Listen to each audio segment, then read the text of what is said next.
Yo, what's up guys? Ito na naman po ang inyong lingkod sa Aracno Senpai. At today sa ating vlog, tatlo ang gagawin natin. Yan, tatlo. Una, magre-restore tayo ng dati nating arboreal enclosure.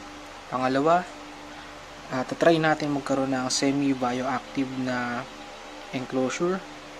Pangatlo, i-rehouse natin ang isa sa pinakamaganda nating SP.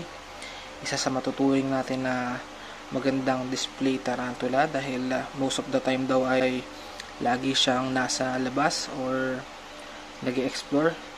So tingnan natin kung magagawa natin maganda ang kanyang enclosure. Pero bago ang lahat, intro muna tayo. Okay. Disrespectful and okay.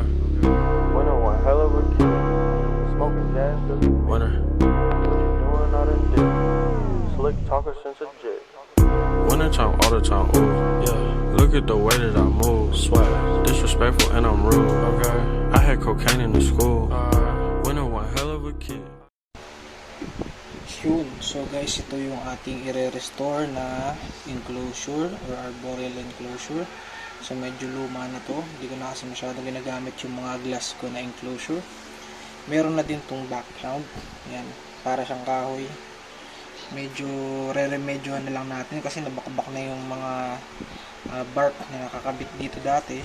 Papalitan natin sila ng moss. Okay. And then, gagawin natin semi-bioactive to. Lilinawin ko lang guys, hindi ako expert sa pagba-bioactive. So, ito lang yung first try ko na magba-bioactive. So, simulan na natin.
So ayun guys, na-set up na natin yung background niya.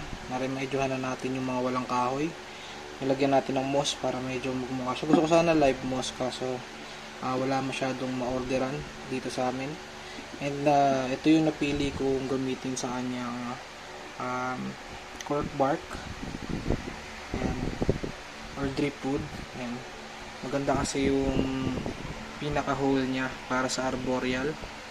And saktong-sakto siya dun sa laki ng tarantula. Yan guys. So next natin gagawin is ilalagay naman natin yung substrate, which is yung loam soil lang napili ko, and yung mga halaman na binili ko.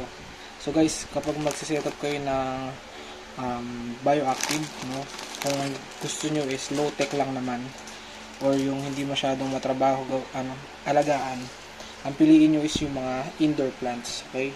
So ito yung mga indoor plants na sinuggest sa akin dun sa may garden store. So sana nga talaga tumagal yung buhay nila at lumago sila dito sa enclosure na to. So ito isa, hindi ko alam yung tawag dito. Hindi ko mga natanong yung pangalan ng mga halaman. So kung alam nyo, comment nyo na lang. Baka meron yung nanay nyo yan. And ito yung bamboo. Alam ko pang indoor talaga to. So, ayan. And itong halaman na to, indoor din daw yan. So, ito yung pang ano natin, yung sa lapag.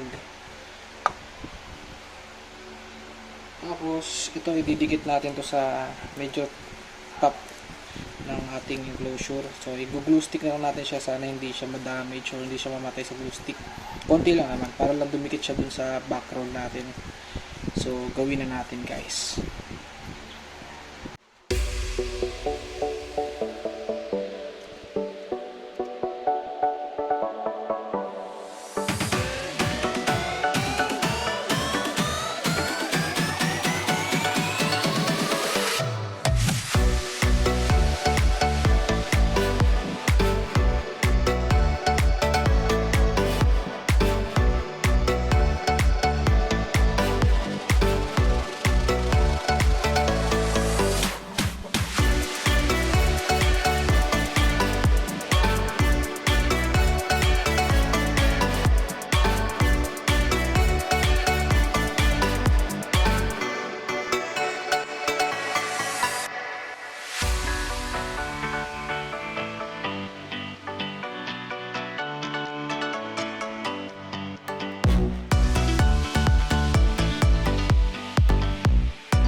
Okay guys, so na-set up na natin ang ating bioactive na enclosure.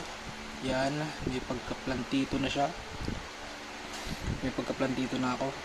So, plantito and the exotic hobby. Pinagsama natin dito guys. So, hopefully mabuhay itong mga halaman na to at dumami sila, no? So, pag ito ay nag-success, itong experiment ko na to, lahat ng tropical nating mga alaga ay gagawin na natin ganito ang enclosure. Okay, so ngayon guys, ipapaalala ko sa inyo yung tarantula na ililipat natin dito. Ito yung tarantula na based on my research pwede sa mga ganitong setup. High humidity, moist ang substrate, and sabi doon ay mas maganda kung may mga tunay na halaman sa enclosure nya. Good display tarantula kasi mas madalas daw ito yung nasa labas. Maganda ang kulay nito guys. Kahit na dwarf na siya, max na niya is nasa 4 inches or 3.5 inches. And isa sa mga favorite ko sa aking mga arboreal tarantula. So ito ay ang medyo mahirap pa sabihin yung pangalan niya. Tapinochenus violaceus or T. violaceus. Ito ay sa common name niya ay purple tree spider. So pakita natin guys.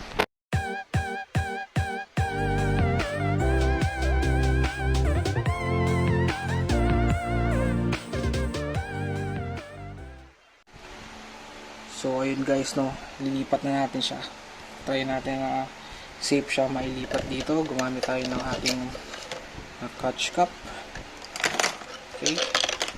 Kailangan natin siya ma-lure dito sa ating catch bottle.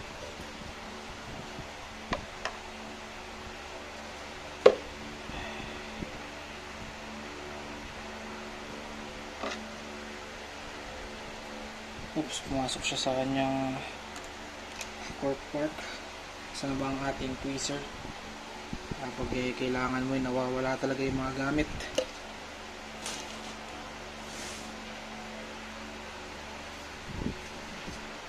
Ito na lang ulit. Gamitin lang natin itong brush.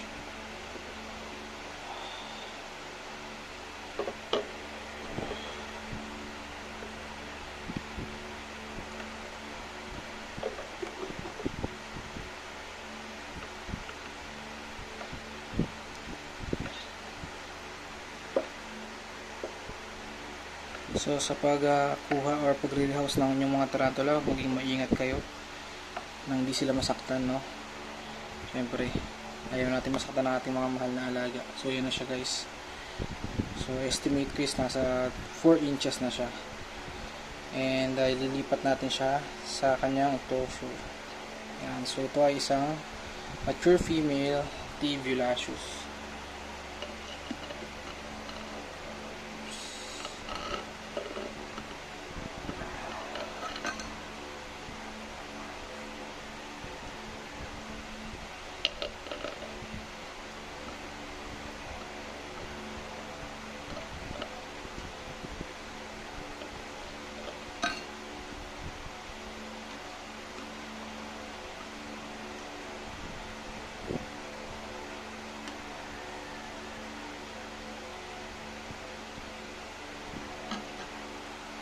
Yan guys, nakita nyo naman ang paglipat niya.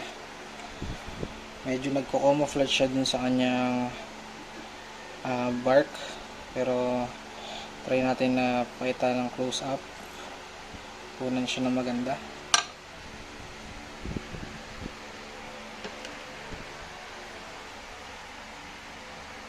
Yan guys, gumamit tayo ng flash para mas maganda.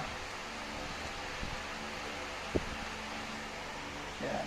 Kita nyo guys ang kanyang metallic purple na kulay. Napakaganda. Okay, sinamahan ko ng kanyang bioactive or real plants. Medyo bulol tayo dun guys. So tunay na halaman na lang sa kanyang enclosure. Hopefully maging successful to. And soon maglalagay din tayo ng mga isopods and springtail para talagang bioactive na siya. So guys, ayan, sana'y nagustuhan nyo ang setup ko. May natutunan kayo kahit paano. At pagandahin natin ang buhay ng mga alaga natin. Kasi syempre sa pag-aayos ng kanilang mga enclosure, yan na lang, kahit di sila sumagot na natutuwa sila, siguradong matutuwa yan dahil ginagandahan natin ang kanilang mga bahay or enclosure, guys. So up next natin is yung mga shoutout natin. Thank you sa lahat ng suporta nyo. Ito na kayo guys, bago natin i-end ang video, shoutout natin lahat. Yan, ipa-flash natin sa screen isa-isa. Thank you and happy keeping. Always do it on my own, so I gotta get through it. And the only thing I know is to love what I'm doing. Never give up, never slow, till I finally prove it. Never listen to the no's, I just wanna keep moving.